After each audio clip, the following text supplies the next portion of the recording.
भगवान श्री राम को मर्यादा पुरुषोत्तम कहा जाता है।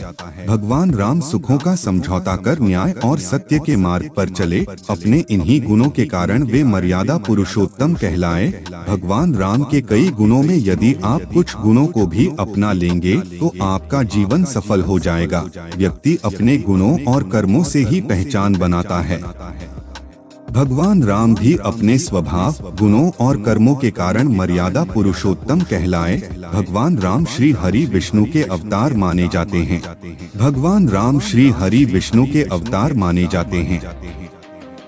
धार्मिक ग्रंथों में उन्हें आदर्श पुरुष और मर्यादा पुरुषोत्तम बताया गया है। उन्होंने राजपाट छोड़ 14 साल वनवास में बिताए, लेकिन फिर भी एक श्रेष्ठ राजा कहलाते हैं क्योंकि उन्होंने सत्य, दया, करुणा, धर्म और मर्यादा के मार्ग पर चलते हुए राज किया। आज भी बड़े बुजुर्गों के बीच यदि संस्कृति और सदाचार की बात होती है तो भगवान राम का ही नाम लिया जाता है। भगवान राम अनेकों गुणों के धनी हैं। तो नमस्कार मित्रों, मोटिवेशन ज्ञान चैनल में आपका स्वागत है। आशा करता हूँ कि भगवान जगन्नाथ की कृपा से आप सब कुशल मंगल होंगे। तो चलिए आज की कथा प्रस्तुत आरंभ करते हैं। लेकिन यदि आप अपने जीवन में उनके 5 गुणों को भी अपना लेंगे तो आपका जीवन सफल हो जाएगा। कहा जाता है कि हर पुरुष में राजा राम के ये 5 गुण जरूर होने चाहिए। धैर्यवान भगवान श्री राम के विशेष गुणों में एक है सहनशीलता व धैर्य। आजकल लोगों में धैर्य नाम की चीज नहीं है। उन्हें हर चीज शीघ्र व अतिशीघ्र पाने की आदत होती है, फिर चाहे वह धन हो या सफलता। इसी तत्परता के कारण लोग आगे नहीं बढ़ पाते। राम जी ने कैकेयी की आज्ञा पाकर 14 वर्ष का वनवास बिताया। समुद्र पर सेतु तैयार करने के लिए तपस्या की। उन्होंने जब माता सीता का परित्याग किया तो राजा होते हुए भी सन्यासी की तरह जीवन व्यतीत किए। सहनशीलता की ऐसी पराकाष्ठा भगवान राम की तरह आज भी हर व्यक्ति में होनी चाहिए और इस गुण को जरूर अपनाना चाहिए। दयालु व्यक्ति ही अपनी छवि को निखार पाता है। दयालु स्वभाव मानव और पशु सभी के प्रति होनी चाहिए। भगवान राम ने अपने इसी गुण के कारण सभी को छत्र छाया में लिया। भगवान राम ने स्वयं राजा होते हुए भी सुग्रीव, हनुमान जी, केवट, निषादराज, जाम्बवंत और विभीषण सभी को समय समय पर नेतृत्व करने के अधिकार दिए। नेतृत्व क्षमता भगवान राम राजा और एक कुशल प्रबंधक होते हुए भी सभी को साथ लेकर चले। इसी नेतृत्व क्षमता के कारण समुद्र में पत्थरों से सेतु का निर्माण हो सका। आदर्श भाई आज भाई भाई में लड़ाई झगड़े घर घर में होते हैं। परिवार में कलह क्लेश की यह भी एक अहम वजह है। जिस घर में भाई भाई के बीच मित्रता होती है वहाँ पूरा परिवार खुशहाल जीवन व्यतीत करता है। इसके लिए आपको भगवान राम की तरह एक आदर्श भाई की भूमिका निभाने की जरूरत है।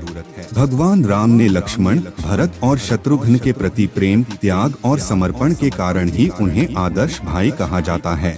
मित्रता का गुण भगवान राम ने मित्रता का रिश्ता भी दिल से निभाया। केवट, सुग्रीव, निषादराज और विभीषण सभी उनके परम मित्र थे।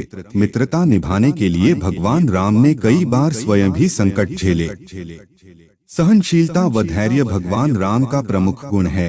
अयोध्या का राजा होते हुए भी श्री राम ने सन्यासी की तरह ही अपना जीवन व्यापन किया। यह उनकी सहनशीलता को दर्शाता है। प्रभु श्री राम ने अपना पूरा जीवन एक साधारण व्यक्ति की ही तरह बिताया। उन्होंने अपने जीवन में बहुत कठिन कष्ट उठाए, लेकिन अपने सिद्धांतों पर अडिग रहे। वे सरल परंतु अपने सिद्धांत में अडिग थे। प्रभु श्री राम ने अपने पिता के एक वचन को निभाने के लिए 14 साल वनवास में बिताए। इससे पता चलता है कि वे अपने कर्तव्य पालन में कितना दृढ़ थे। प्रभु श्री राम ऊंच नीच का व्यवहार नहीं करते थे। नारियों का बहुत सम्मान करते थे।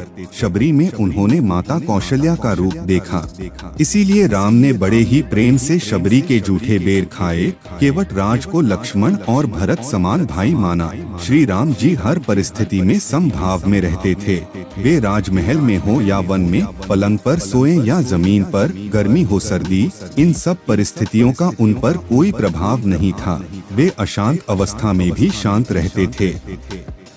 श्री राम को न तो अपने ज्ञान का कभी घमंड था और न ही अपनी शक्ति पर अभिमान। वे किसी से ईर्ष्या नहीं करते थे। उन्हें न राज्य का लोभ था और न वन से डर। वे हमेशा सकारात्मक सोचते थे।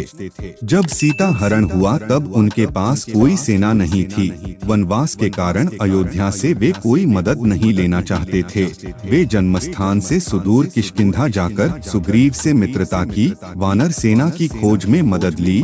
उनकी मदद से समुद्र पर पुल बंधवाकर अपने युद्ध कौशल से परम शक्तिशाली रावण को युद्ध में मारकर सीता को मुक्त कराया। संकल्प, उत्साह, उमंग और आत्मविश्वास तथा युद्ध कौशल एवं संगठन क्षमता का ऐसा उदाहरण इतिहास में कहीं देखने को नहीं मिलता। तो आज के लिए इतना है मित्रों। ऐसे ही कुछ जानकारी आपके लिए लेके आऊंगा अगले वीडियो में। अगर ये जानकारी आपको अच्छी लगी हो तो वीडियो को लाइक करें, शेयर करें और सब्सक्राइब करें। धन्यवाद।